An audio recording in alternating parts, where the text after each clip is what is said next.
네, 오늘은 어떻게 보면 저희가 지난 시간 동안 해왔던 귀납, 연역, 귀추의 종합이에요, 종합. 총 종합 버전. 가설연역법에 대해서 알아보겠습니다. 그 가설연역법이 왜 중요하냐면, 선생님들이 초등학교, 중학교, 고등학교 다니면서 배운 대부분의 과학 실험이 가설연역 그 법에 따라서 전개되는 실험이에요. 가설 세우고 테스트하고 검증하고 이렇게 하는 거. 그래서 이게 처음 이걸 제안하신 분이 포퍼예요. 이제 이 그림 중에 포퍼 선생님 누군지 고르시겠죠? 이렇게 말년에 찍으신 거라서 요렇게. 이거는 이제 저희가 이번 수업에서는 이런 거 못하는데 이번 강의에서는 이렇게 포퍼, 쿤, 라카토스 과학 철학자 4명의 차이점 이것도 다음에 한번 살펴보기로 하고요. 포퍼가 이게 가설 연역을 처음 제안했는데요. 이 사람은 귀납주의를 되게 반대했어요. 왜냐하면 귀납의 한계 있죠, 한계. 오늘 맞는데 내일 틀릴 수도 있다. 그리고 데이터가 몇 개면 돼, 뭐 이런 거. 그리고 부분으로 전체를 주장한다. 좀 이렇게 일부만 보고 일반화, 스페시픽에서 제너럴로 나아가는 거니까 한계가 있죠. 그래서 그런 여러 가지 문제의식에서 귀납에서 줄면 이 양반은 귀납을 반대했어요. 그러면서 르셀의 출면지 이야기 기억나시죠? 다양한 조건에서 밥 줄 건 줄 알았는데 추수감사절이라는 돌발 변수가 생긴 거예요. 몰랐죠, 얘는. 자기가 아는 대로. 인간도 그렇죠. 우리가 아는 만큼만 이렇게 세상을 보고 해석하고 있으니까. 그래서 포퍼가 뭘 그랬어요? 귀납 안 돼, 귀납 안 돼. 연역으로 해야 돼. 그래서 포프는 반증주의라고 알고 계시잖아요. 틀린 사례를 찾자. 연역이에요. 그 부분집합에서 안 되는 거 한번 골라보자. 그래서 이렇게 포포의 그 가설 연역을 하시기 전에 반증 보세요. 귀납주의 붕괴 이후 귀납에 대한 문제점이 하도 여러 사람들이 비판을 하니까 귀납이 한계가 있구나. 그래서 이제 귀납주의가 무너지고 나서 그 대안으로 포프의 반증주의는 이제 이렇게 하면 잘 안 하다 하시니까 falsification 이게 동사 만들어서 이렇게 falsify 틀렸음을 보여주다라는 뜻이에요. 반증주의라고 불러요. 반증주의는 논리적으로만 보면 연역에 해당돼요. 연역. 왜냐하면 그 부분 집합 중에 하나가 걔가 맞냐 틀리냐 이렇게 보는 거니까. 유한수의 단측 명제들은 보편 명제를 검증하거나 정당화할 수 없다. 이게 누구를 말한 거예요? 유한수의 단측 명제로 보편 명제를 검증한다. 이게 뭐예요? 귀납이죠. 부분에서 전체를 얘기하는 거잖아요. 부분만 보고. 그러나 그걸 뭐 할 수는 있다고요? 반증할 수는 있다. 포프가 접근한 귀납에 대한 비판으로 내세운 반증주의는 일종의 연역주의다. 연역적 어프로치다 라고 얘기해요. 그래서 과학은 보다 많은 증거에 의해서 확증되는 게 아니고요. 프루브 되는 게 아니고 확실한 가설을 제시해서 귀납주의적 노력도 그것도 아니고 오히려 반증 가능성이 높은 가설들. 대담한 추측. 포프는 과학이 이렇게 발전이 되어 가는데 누가 발전시키냐면요. 대담한 추측. 베게너처럼. 이거 뭐야? 라고 할 때 진짜 엄청난 추측을 해서 그거를 테스트해서 맞으면은 컨펌 되는 그런 식으로. 그렇게 과학이 발전된다고 믿었어요. 그래서 여기 보시면 포퍼는 귀납을 반대하면서 그리고 실제로 과학자들이 과학 지식을 생산할 때 귀납만, 연역만 쓰는 경우는 없어요. 두 개를 같이 써요. 그래서 그거를 종합해서 귀납 더하기 연역이라고 해서 가설 연역이라고 불러요. 가설을 제안하고 테스트해서 검증하고 이렇게. 그래서 포퍼는 귀납의 문제를 해결할 수 있는 방법으로 반증주의를 제안했다라고 말씀드렸죠. 1번. 과학 자체에도 검증이 불가능한 부분이 많다. 검증이라고 했을 땐 100%예요. verify 그래서 100% truth, the truth. 근데 그렇게 하면 안 되고요. 반증이 가능하다. 이렇게 한글은 물렀었어요. 그리고 반증주의는 오류 가능하다. 지금은 옳지만 내일은 틀릴 수 있다. 그때는 옳지만 지금은 아닐 수 있다. 이런 식으로 오류 가능주의를 선택해요. 그리고 포퍼는 가설을 세워서 테스트를 한 다음에 실험이나 뭐든 간에 그리고 반증시키는 게 과학이라고 봤어요. 가설을 해봐. 테스트를 해서 맞으면 받아들이고 틀리면 기각 버리고 새로운 걸 탐색해야 돼요. 그거를 뭐라 불렀냐면 hypothetical deductive method 이렇게 해서 가설연역법이라고 불렀어요. 그래서 이게 뭐라고 했어요? 그리고 이 양반이 intuitive 직관이라고 해요. 직관. 왜요? 가설 제안하려면 이거 뛰어난 직관이 있어야 돼요. 가설. 그래서 대담한 추측을 통해서 과학은 발전한다라고 주장했잖아요. 그래서 이거를 포퍼의 그 가설연역법을 hypothetical deductive method라고 불러요. 그래서 가설을 이 사람은 과학 경험적 탐구는 가설을 이렇게 프루브 하려고 하는 게 아니에요. 뭐 하려고 노력하는 거예요? 반증시키려고. 그래서 그거 버리려고. 그래서 제거되지 않은 과설은 corroboration, 확률적으로 옳은 거예요. 아직은 괜찮다 이렇게 하는 거지. 100% 옳아요 이렇게 하시면 안 돼요. 확증, 검증 아니고요. 용어가 달라졌어요. 그래서 포퍼가 뭐라 그랬나 보세요. 포퍼는 과학과 비과학, 사이비과학 그러죠.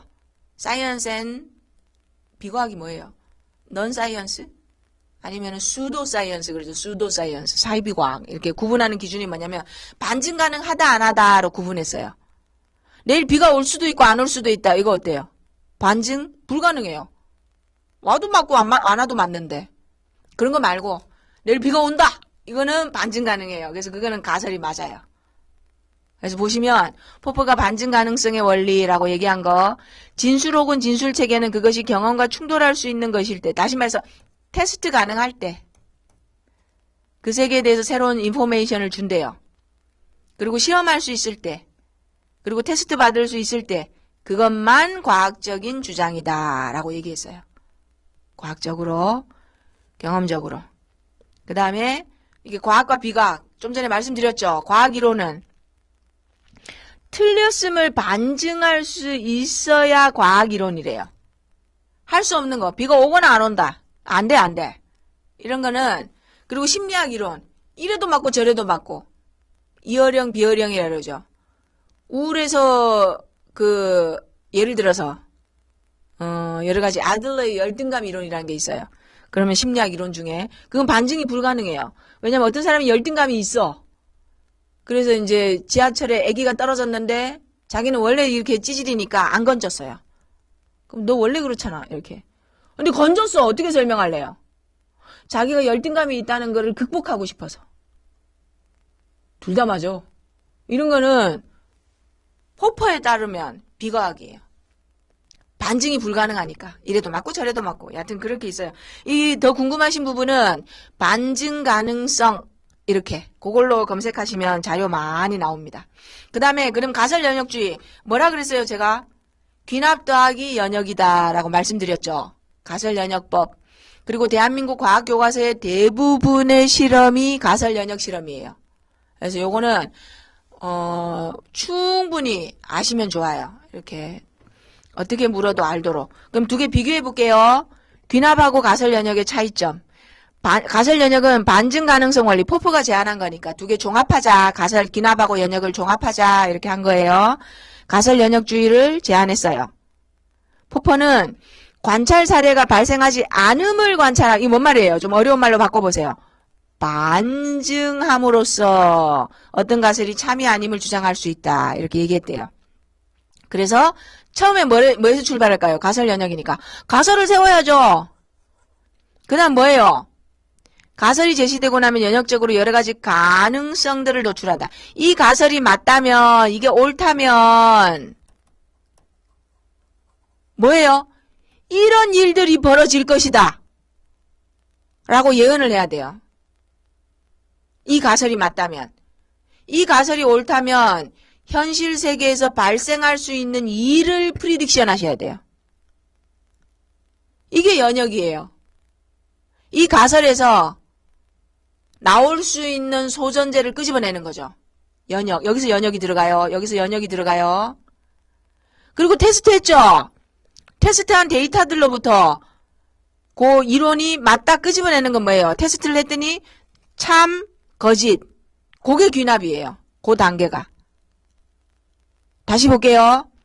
상상력을 발휘해서 대담한 가설을 대내면서 과학은 발전한다 그랬죠. 포퍼가. 가설에서 출발해요. 이 가설이 옳다면 실제 우리가 살아가는 세상에서 발생할 수 있는 결과를 프리딕션 하셔야 돼요. 이런 일이 벌어질 거야. 벌어진다고 예언했죠. 예언, 프리딕션. 그럼 실제로 예언 하나 보셔야 돼요. 테스트. 그래서 테스트를 통과하면 방증이 뭐예요? 방어했다고요. 방어. 그 가설이 디펜스 했다고. 나 아직 안 죽었어. 이렇게. 디펜스. 하고 나면 그게 끝이 아니야. 아직까지는 괜찮아. 라고 잠정적으로 받아들여요. 이게 가설연역법이에요. 그래서 근데 귀납법 보세요. 우리가 예전에 했던 거 귀납법. 귀납은 뭐로 출발해요? 관찰 데이터. 그리고 그걸 설명할 수 있는 법칙을 일반화된 진술문으로 만들어내죠. 관찰 데이터로부터 과학이 어떠한 이론적 선입견에도 물들지 않은 이거 조심하셔야 돼요. 귀납은 관찰의 이론 의존성을 인정을 안 해요. 투명하게 맑은 눈으로 편견 없이 관찰해라 이렇게 했는데 거기다 대고 막 내가 보고 싶은 거 보면 안 돼. 나의 이론을 들이대면 안 돼요. 그래서 여하튼 아직도 귀납은 실증주의니까 해서 출발했어요. 귀납적 일반화에서 가설을 세우래요. 내가 까마귀를 100마리를 봤는데 모두 까매. 가설 뭐라고 세우실래요? 까마귀는 까맣다. 까마귀라면 까맣다. 이게 가설이에요.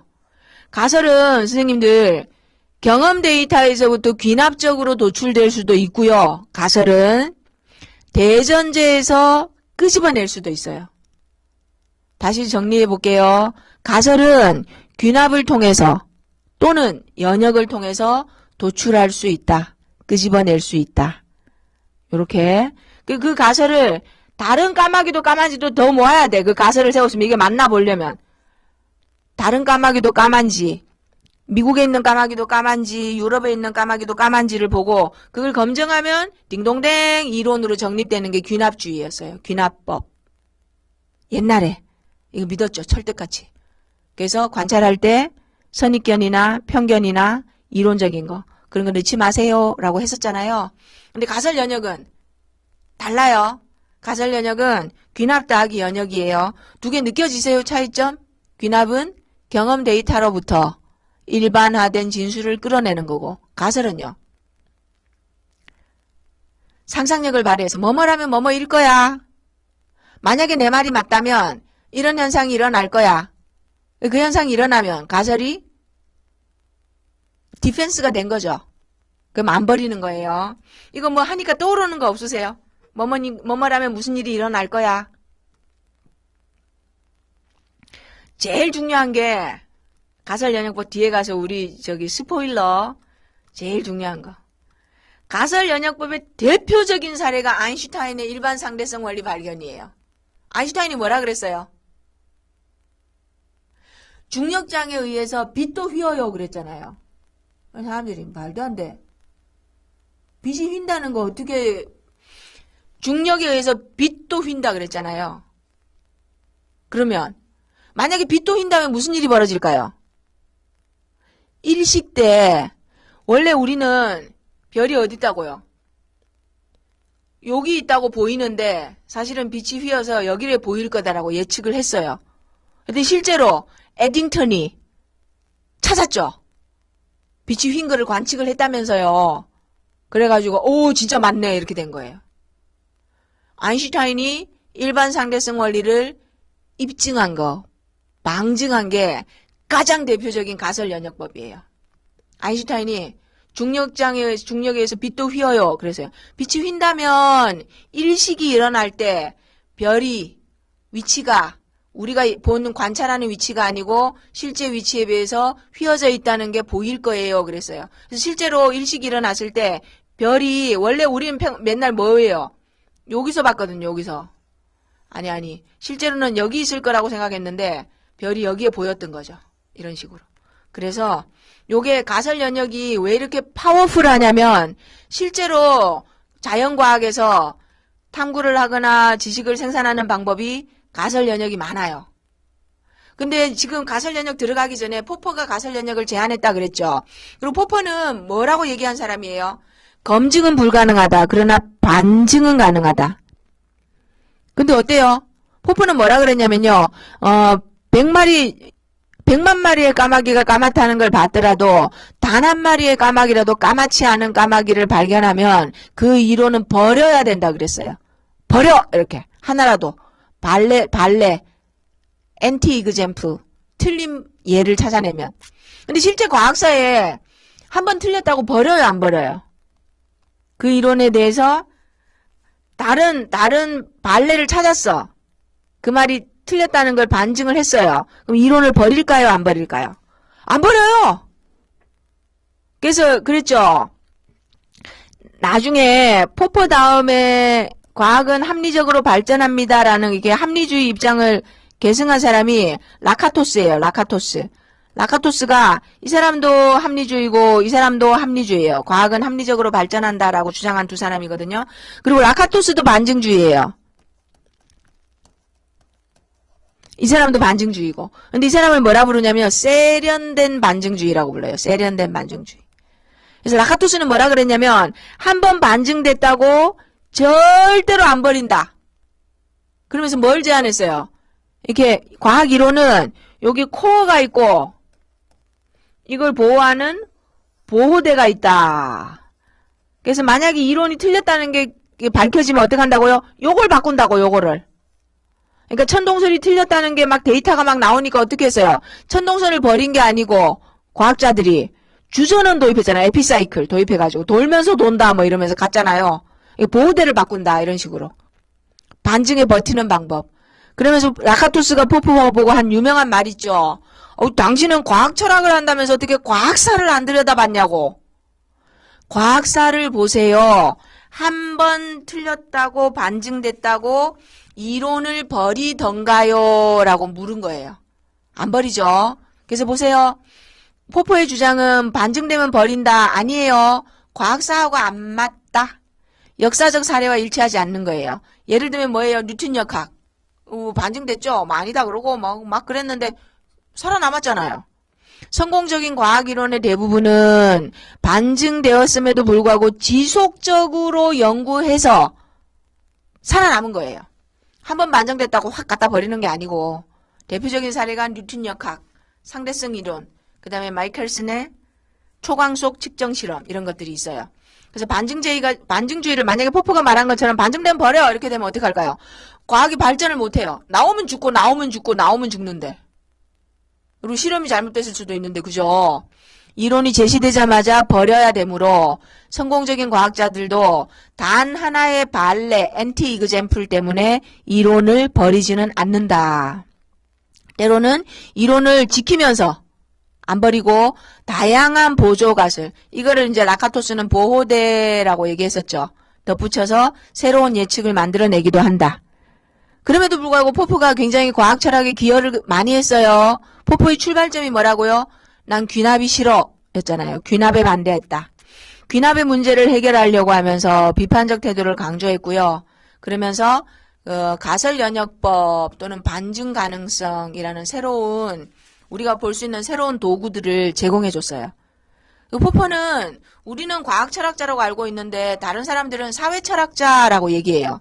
포퍼가 제일 중요하게 생각했던 게 뭘까요? 비판적 사고력이에요. 비판적 이성. 그래서 사회도 이거 소사이어티 있죠. 대한민국 사회, 교원대라는 사회 비판에 열려 있어야 된대요. 난 비판이 싫어. 그러면 안 되고 그럼 발전을 못 한다고 봤어요. 반증에 열려 있어야 된다고요. 누가 나를 비판하거나 누가 나에 대해서 반대되는 의견을 제시하거나 열려 있어야 된다고요. 거기에 대해서 다시 논쟁을 하거나 논박을 하거나 같이 이러면서 그러면서 사회도 과학도 발전해 간다라고 생각했어요. 포퍼는. 그래서 포퍼는 반증주의라는 거를 제안한 사람. 후기 실증주의로 넘어오게 되는 거예요. 관찰은 이론 의존적일 수밖에 없다라고 했던 거.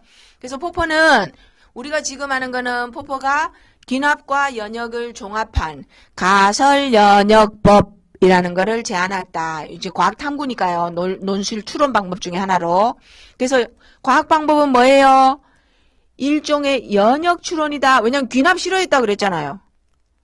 귀납에 반대해서 연역의 하나로 가설 연역적 방법을 내놓은 거예요. 관찰한 자료를 설명하기 위해서 가설을 세워요. 가설을 세워요. 가설에서 출발하는 거예요. 뭐뭐라며 뭐뭐일 것이다.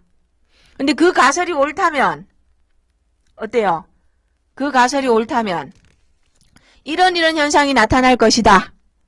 그래서 그 현상이 나타나는지를 테스트를 해요. 그래서 맞아요. 그러면 어떻게 해요? 아직은 괜찮아 라고 가지고 있어. 틀렸어요. 그럼 가설 버려. 틀렸어요. 그럼 버려야 돼요. 그래서 가설 보세요. 모든 고니는 희다. 근데 호주에 희지 않은 고니가 발견됐어요. 그러면은 고니가 백조구나. 우리말로 고니고. 그러면은 모든 백조는 희다라는 게 뭐가 된다고요? 반증이 돼요. 그럼 포퍼는 뭐라 그랬어요? 반증되면 버려! 버리세요. 그런데 안 버려요. 안 버리고 유지해요. 한두 번 틀렸다고 안 버려요. 그래서 검증 가능성, 반증 가능성 이런 용어, 반증 가능성이 클수록 좋은 이론이다라고 얘기했어요. 그러면 이제 드디어 가설연역법에 들어갑니다. 귀납과 연역의 한계를 극복한 거다. 그리고 실제로 과학탐구 활동은 가설연역적으로 진행된다. 이게 포괄적이고 훨씬 더 역동적이다. 그래서 어떻게 한다고요? 관찰이나 실험에서 출발하는 게 아니고 문제에서 출발해요. 포퍼는 귀납을 혐오했으니까 데이터에서 경험에서 출발하는 게 아니에요. 문제. 연구 질문에서 시작해요. 그리고 지식과 기술을 일치하지 않고 모순될 때 문제 상황이 발생해요. 그럼 해결하기 위해서 뭐예요? 가설을 제안해요. 가설을 제안을 해요. 제안을 하고 그 가설이 옳다면 이런 현상이 나타날 것이다 라고 예측을 해요. 그리고 그거를 진짜 그런가 테스트를 해봐요. 그리고 맞으면은 가설을 유지하고 틀리면은 가설을 버려요. 그래서 아까 제가 말씀드렸죠. 가설 연역에는 귀납과 연역이 둘 다 들어갑니다 라고 말씀드렸잖아요. 그럼 어디서 연역이 들어가고 어디서 귀납이 들어갈까요? 해보세요. 이거 원래 이렇게 생각하실 시간을 드려야 되는데 하여튼 미리 볼게요. 가설이잖아요. 이 가설이 옳다면 말씀드렸죠. 이 가설이 옳다면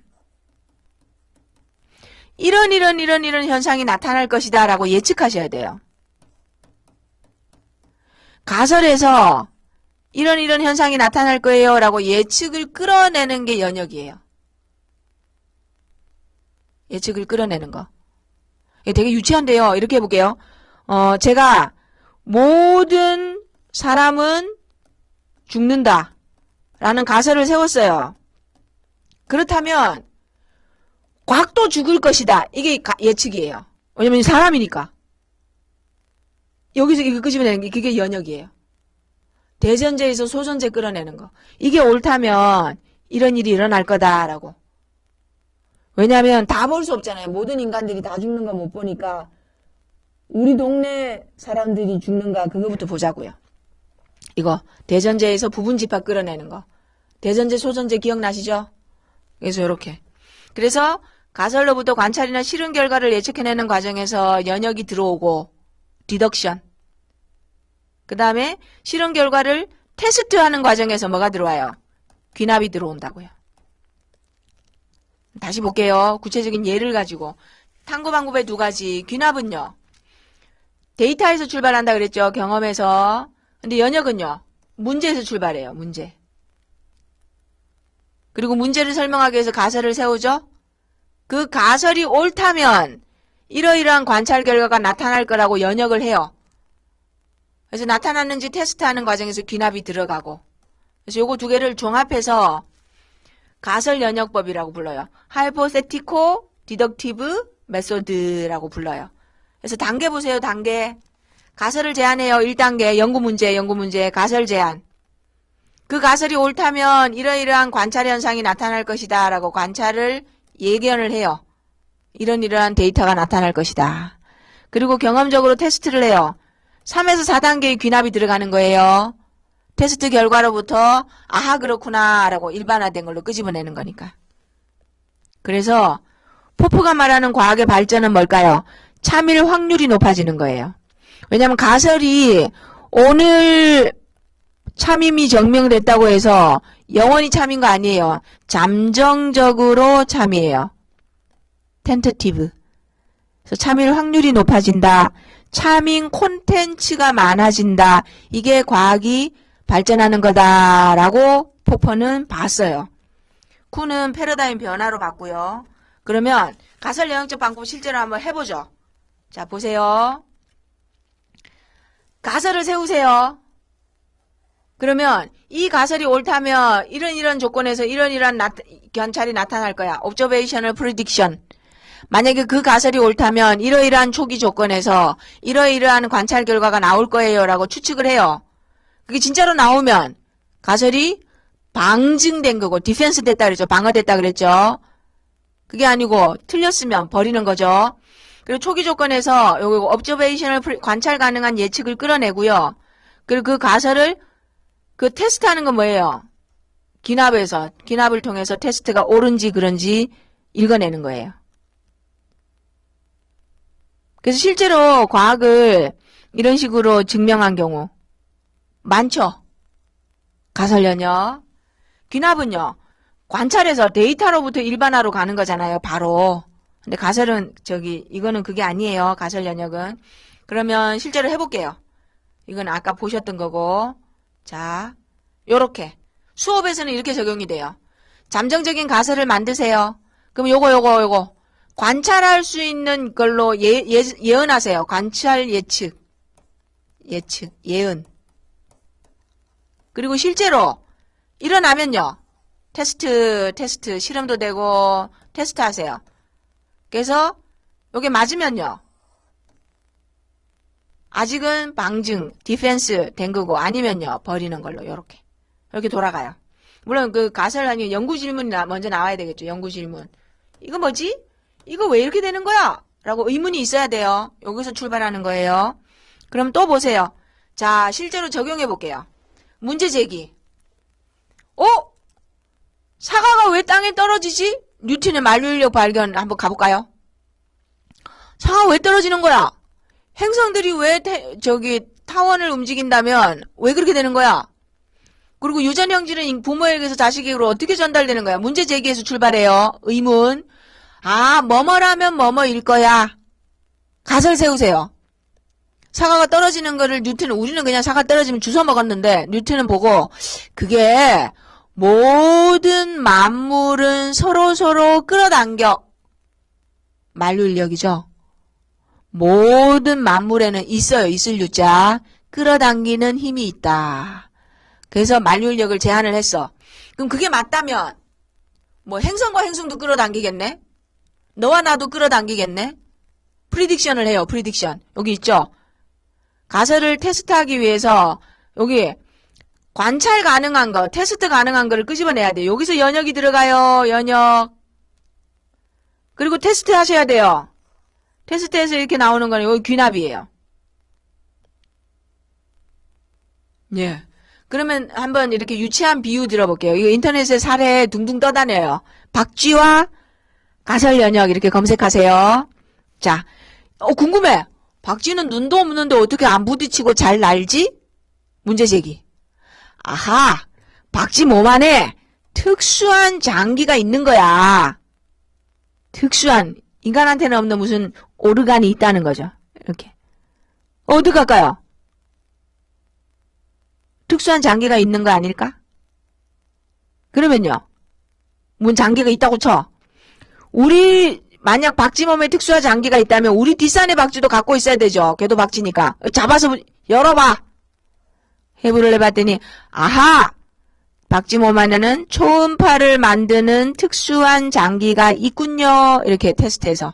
자, 갓을 세우고 테스트한 거 관찰 결과 끌어내고 테스트해서 아하 그렇군요. 그러면은 이 가설이 유지. 에이 아무것도 없는데 그럼 어떻게 돼요? 버려. 그게 아니고 뭐 본능적으로 가나 보네 뭐 이런 식으로 가는 거예요. 그래서 여기 보시면 드디어 우리가 순환학습의 3가지 탐구 방법, 추론 방법을 다 했어요. 자, 서술적 선언학습은 뭐라고요? 귀납. 그리고 귀추 천재적인 가설을 한번 세워보세요. 이렇게 되는 거죠. 가설 연역은요. 귀납 더하기 연역이에요. 귀납 더하기 연역. 요렇게. 연역은 어디에요? 연구 질문에서 가설 끄집어내는 것부터. 가설 끄집어내는 것부터. 아니지. 가설을 세우고 그 가설이 옳다면 관찰될 수 있는 현상을 예측하는 데서 연역이 들어가요. 그 다음에 이거 맞나 아닌가 뭐 한다 그랬죠? 테스트에서 아 그렇군요 라고 가는 거예요. 그러면 여기 가설연역법의 가장 과학사에서 제일 유명한 사례 요거예요. 아인슈타인이 빛도 휘어. 그런데 에딩턴이 개기일식 때 아 진짜 휘네요 이렇게 나온 거야. 빛도 휜다. 빛이 휜다면 개기일식 때 별빛도 휠 거다라고 예측을 했죠. 실제로 관측을 했어요. 관측해서 아 별빛도 휘기 때문에 빛도 휘는 게 맞군요. 이렇게 간 거죠. 가설 연역의 단계를 닮아서 아까 여기 단계 있었잖아요. 여기에 맞추어서 아인슈타인의 이거 상대성 원리, 일반 상대성 원리 증명한 과정을 스텝 바이 스텝으로 한번 써보세요. 실제로 이렇게 말로만 듣지 말고 한번 써보셔야 알아요. 근데 가설 연역법도 문제가 많아요. 뭐가 문제일까요? 가설 연역법의 문제점. 이거는 조금 어려운데요. 인터넷 가셔가지고 가설의 귀납적 입증의 문제점이 뭘까 한번 찾아보시기 바랍니다. 왜냐하면 이게 어마어마한 논문들이 많아요. 조금 이렇게 단편적인 거 하나만 지금 시간이 없어서 안 되는데 한번 보세요. 대부분의 가설은 확률이죠. 확률. 왜 그럴 때 없으세요? 담배 피우면 폐 안 걸린다는데 나는 아닌데 이런 거. 확률적으로 그냥 가설을 할 때 문제가 되는 거죠. 확률적으로 세운 거라서 모두 그런 건 아니다. 예외사항이 있다. 그래서 반증된다고 훅 버리시면 안 된다. 뭐 그런 것도 있고. 그 다음에 아무 가설이나 아무 가설로 확증된다. 이게 아니고 한번 가만히 보세요. 우리 수학 시간에 명제 증명할 때 P이면 Q이다. 이게 옳으면 대우 명제도 옳죠. not Q이면 not P이다. 이것도 옳죠. 항상 always true잖아요. 그러면 까마귀는 까맣다. 그러면 이 데이터를 많이 모아야 되죠. 까마귀 데이터를. 근데 이거 증명해도 이것도 맞아. 그러면은 까맣지 않은 거는 까마귀가 아니다. 이거 데이터가 많아지면 까마귀는 까맣다가 증명이 돼요. 까맣지 않으면 까마귀가 아니다라는 데이터가 많아지면.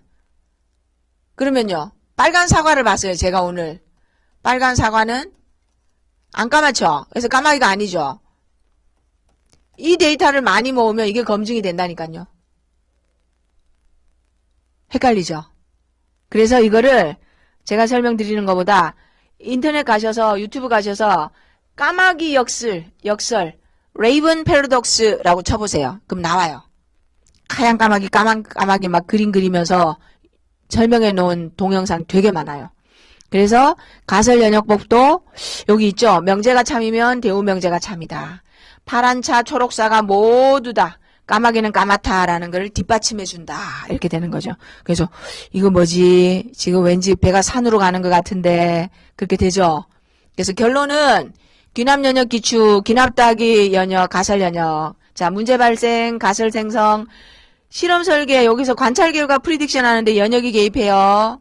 그리고 분석해서 가설 지지하거나 분석하는데 결론 도출하는데 귀납이 개입하고. 그래서 이번에는 가설과 가설 세우고 관찰 가능한 사실 끄집어내는 데서 연역, 그게 정말로 그런가요? 라고 하는 데서 테스팅 하는 데서 귀납, 그렇게 해서 가설 연역법, 포퍼 선생님이 제안한, 당신 나름대로 연역과 귀납을 종합한, 그거에 대해서 알아봤습니다.